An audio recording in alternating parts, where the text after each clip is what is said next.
It was early morning in eastern Burkina Faso, and the sun was just peeking over the horizon, casting a soft golden light across the dry, open land. President Ibrahim Traoré stood beside his black SUV, sipping a cup of tea, his mind already on the day ahead. He was preparing to visit a rural youth center, a place where hundreds of young people were waiting to hear him speak. Their energy was infectious. Drummers were warming up in the village square, and speeches had been carefully written to inspire hope. But there was a problem. The convoy was running late. One of Ibrahim's closest advisors, a tall man named Idrissa, stepped forward, his voice urgent but calm. "Sir, if we take the main road, we'll be 2 hours late. The youth are waiting, and we can't keep them. There's a shortcut through the bush, quiet, no towns, no delays. We'll be there in 40 minutes.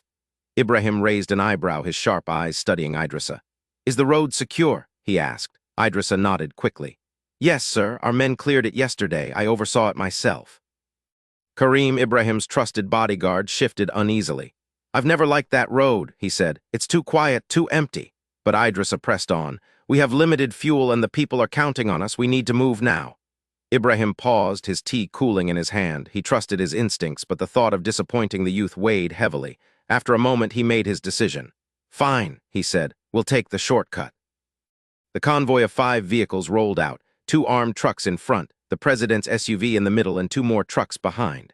The narrow dirt road stretched ahead, bumpy and flanked by tall, dry grass.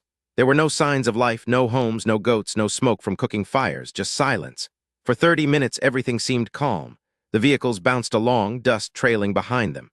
Ibrahim sat in the SUV, watching the landscape, his mind on the speech he'd soon deliver. Then, without warning, the convoy slowed to a stop. A cow stood in the center of the road. It was a big, brown cow with chipped horns and calm, unblinking eyes. Its legs were planted firmly in the dirt, and it stared straight at the president's car, refusing to move. The driver honked. Nothing. A soldier in the front truck shouted, "Move, shoo!" Still nothing. Another fired a shot into the air, the sound echoing across the empty bush. The cow didn't flinch. Everyone was confused. "It's just a cow," one guard muttered. "Let's push it off the road." 2 soldiers stepped out, holding sticks to guide the animal. The cow took a small step back, then returned to its spot, blocking the path. Ibrahim watched from inside the SUV, puzzled. He rolled down his window. "Why hasn't it moved?" he asked. Karim shook his head.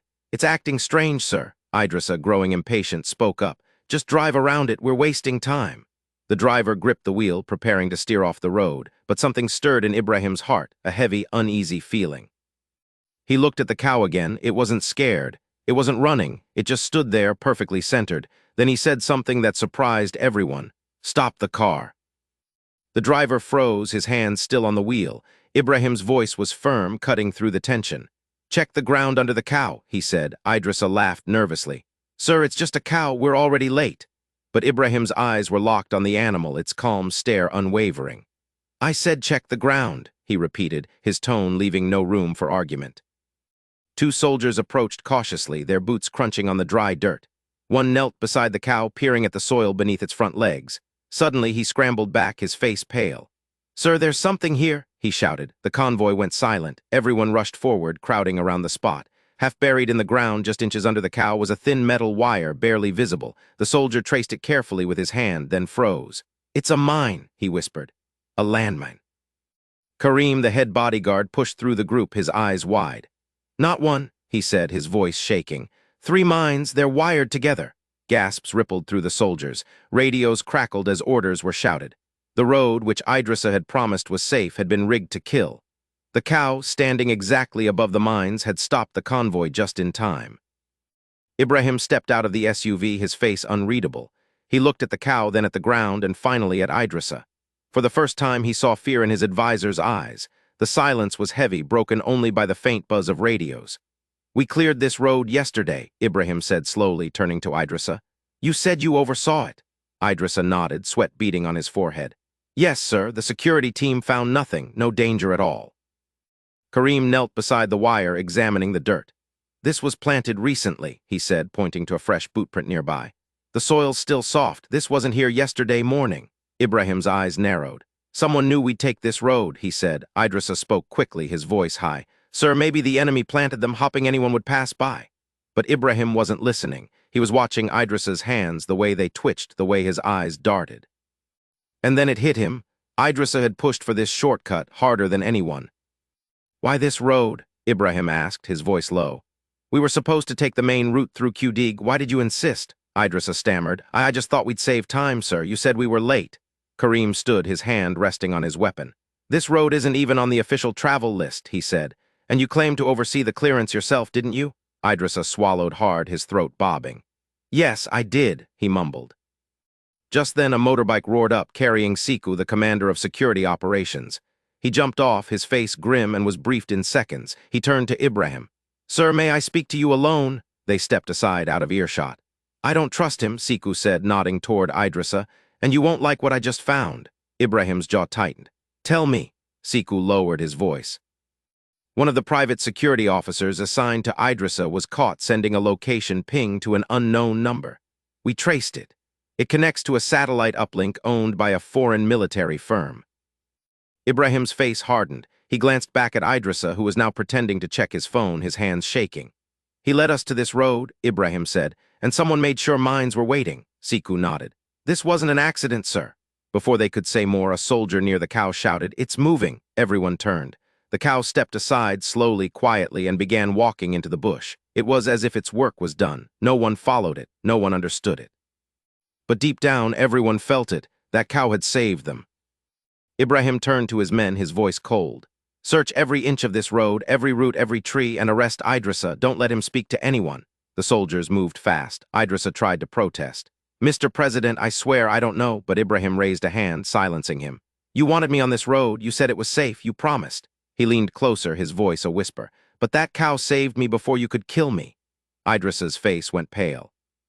Soldiers grabbed him, dragging him to the back vehicle. The convoy didn't move forward that day. Instead, it reversed slowly, carefully, under full military escort. The youth center visit was canceled. Ibrahim knew the truth was more important now. Back at the presidential palace in Ouagadougou, a dark cloud hung over every room. President Ibrahim Traoré sat in silence during the ride back, staring out the window, replaying every moment in his mind. A trusted advisor had been arrested. A cow had stopped his car. 3 landmines had been waiting beneath his wheels. This was no coincidence. It was a warning, a message from something greater. At intelligence headquarters, Idrissa sat in a cold, bare room, handcuffed, sweat pouring from his face. Commander Siku stood across a metal table, his eyes sharp and unforgiving. "We traced your phone," Siku said, placing a stack of printed papers in front of Idrissa. "You deleted your GPS history, but our system recovered it. 2 days ago, you stopped near the exact spot where the mines were found. What were you doing there?" Idrissa shook his head, his voice trembling. "I was just checking the route. Alone, I needed fresh air." Siku slammed his fist on the table. "Stop lying." Idrissa flinched, his eyes wide. "Who paid you? Who told you to guide the president down that road?" Idrissa stayed silent, his lips pressed tight. Siku leaned back, a cold smile on his face. "Fine, let me show you something." He turned on a small screen. A grainy video played, recorded by a hidden camera near a village telecom mast. It showed Idrissa at night speaking to a man in military boots. The man wore a cap pulled low over his eyes and handed Idrissa a small object, a satellite phone. Siku paused the video. "We found that exact phone under your car seat," he said. "You forgot to destroy it." Idrissa's lips trembled. Finally he spoke, his voice barely a whisper. "They said they only wanted to scare him, make him afraid, easier to control. They said it wouldn't kill him, just send a message." "Who is they?" Siku demanded, leaning forward. Idrissa shook his head. "I don't know names. I was given money, promises." He looked down, shame in his eyes. "They hate him, you know. They hate that he's uniting Africa. They said if Traore keeps rising, Western interests will fall." Siku's jaw tightened. "You sold your own country for dollars and fear," he said. Idrissa didn't answer, his head hanging low. Later that evening, Ibrahim sat in his office, a file of evidence spread before him, photographs, maps, satellite phone logs. One image caught his eye, a drone photo from the ambush site showing the cow standing calmly above the mines. He stared at it for a long time, his mind racing. Siku entered, his face serious. "We've confirmed it, sir," he said. "Idrissa was recruited by a foreign network, likely a military contractor linked to Western firms. We're still tracing the money." Ibrahim nodded, his voice quiet. "Do we know where the cow came from?" Siku hesitated. "We asked nearby villages. No one owns it. It doesn't match any herds. It just showed up." Ibrahim smiled faintly. "And vanished when its work was done." Siku nodded slowly. "Sir, permission to speak freely?" Ibrahim gestured for him to continue. That was not just an animal, Siku said. That was something else. Ibrahim looked away, his voice soft. I know, and I don't take it lightly. He stood, his tone firm. We have enemies in suits, enemies with pens, enemies with minds, but they've seen something they can't explain. Prepare a message. I want the world to know Africa's path is not guided by fear. It is guarded by something greater, even if it has 4 legs and horns. 2 days later, whispers spread across Burkina Faso. Had a cow really stopped the president's death? Was it luck or something divine? Who planted the mines, and how deep did the betrayal go? Ibrahim moved quietly through the palace, ordering no press conferences, no public statements. His silence wasn't fear, it was strategy. Something didn't add up. If Idrissa was the leak who helped him from inside, mines like those needed exact coordinates, precise timing. Someone else knew the convoy's plans. Ibrahim called a secret meeting with Siku, his cyber surveillance chief, and 2 trusted military officers. I want every palace device scanned, he said. Every phone, every radio, every signal, every staff record. We missed something. They worked through the night. By morning, the truth hit hard.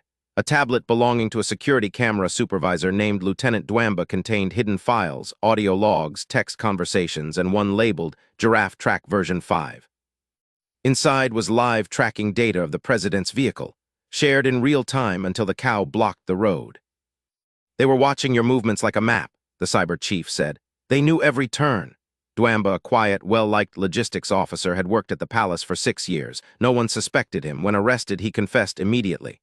I was offered a new life, he said, his voice shaking. Money, a foreign visa. They said Traore would be replaced, that it was already arranged. Siku pressed him.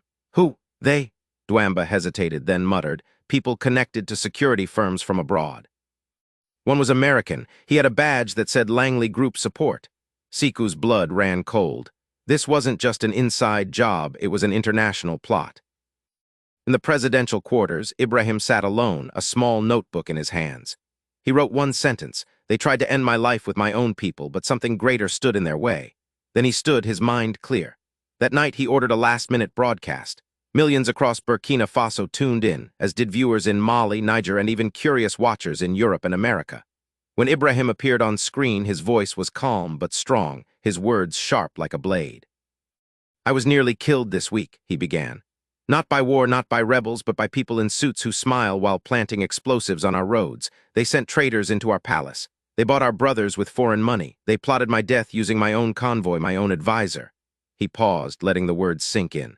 But they failed. A simple animal, a cow, stood in their way, and when they see that even nature won't let me fall, they'll understand something deeper. He slammed his hand on the desk. Burkina Faso is not a chessboard for outsiders. From this day, any foreign military contractor or spy on our soil must leave. The nation erupted. Social media exploded with pride. Young people painted murals of cows with golden horns. Poets called it the divine cow of resistance. Children reenacted the story in schoolyards. In Mali and Niger, the tale spread like wildfire. The West brought technology, one post read, but we had dust, prayers, and a cow. Across the sea, in a high-security boardroom, 3 foreign men watched Ibrahim's speech on repeat. One, with an American accent, slammed his fist on the table. He wasn't supposed to survive, he hissed. We tracked him live. How does a cow ruin a $3 million operation? Another, British, leaned forward. We underestimated him, he said. They pulled out new plans, this time quieter, more final. But Ibrahim was ready. He hadn't slept more than 4 hours in days, studying enemy patterns, reviewing every message, every weakness. He knew they'd try again. The cow bought us time, he told Siku, but it didn't stop the storm. We must strike first. Meanwhile, in Bobo Dioulasso, a young cattle herder shared a strange story at a mosque. One of his cows had vanished for 2 days, then returned with burned hair on its leg and red paint on its horns. I think it was the one from the president's road, he whispered. Ibrahim heard the report and ordered the cow brought to the palace under guard, not to worship it, but to study it. Lab results came back the next day. Traces of human blood were found on the cow, tiny, dried drops, not from the animal itself. Someone had bled near it or on it, perhaps trying to move it and failing. Had the cow been attacked before the convoy arrived? Siku brought more news. Sir, we've uncovered chatter. They're planning to enter again, not with mines, not with drones, but with infiltration. A diplomat, a handshake, a gift. Ibrahim nodded. Then we'll welcome them, he said, and closed the trap. 3 days later, a foreign peace delegation arrived. 4 officials with friendly smiles, carrying a box of gifts, books, electronics, and custom tea from the Alps. But hidden inside the tea box was a slim black device with a needle meant to inject poison during a handshake. Ibrahim already knew. As the delegation waited in the palace conference room, soldiers burst in, guns drawn. "No one move!" One diplomat reached for his pocket and was pinned to the ground. The device was seized, its purpose confirmed. This wasn't peace, it was another attempt. One of the arrested men confessed. "We tried everything, bribes, landmines, poison, but he always survives." "How?" Siku looked at him and said, "Because he fights for people, not power, and sometimes even animals fight with him." That night, Ibrahim addressed the nation again. "They called us weak," he said, "but the weak don't survive this many attacks. The weak don't expose betrayal. The weak don't make history with cows and children. Today, we buried the idea that Africa cannot protect its own." Weeks passed and Burkina Faso changed. Ibrahim launched Operation Mirror. Every foreign ally was watched, every palace staff member screened. Betrayals were exposed publicly, no longer hidden. Western embassies requested talks and were ignored. Money stopped working, threats were laughed at. Ibrahim became more than a leader, a legend who survived bullets, poison, and mines, saved not by guns but by a cow. Months later, at a summit in Mali, a journalist asked Ibrahim on live TV, "People say a cow saved your life. Do you believe that?" The room chuckled. Ibrahim smiled, then leaned into the microphone. "Yes, a cow saved me, but that's not the point. The miracle is what it revealed, how deep betrayal can hide, how even the earth can speak if you're humble enough to listen." The room fell silent, then burst into applause. Back in Burkina Faso, a boy named Duda, who once shared a story about a mango, watched the speech from his classroom. He grinned. "First a mango, now a cow," he said. "I wonder what saves him next." His teacher laughed. "Maybe a chicken." Deep in the bush, an old brown cow grazed peacefully, untouched by fame. It didn't know it was a hero. It had simply stood still at the right place at the right time. While the world tried to bring a good man down, Africa stood still and saved him.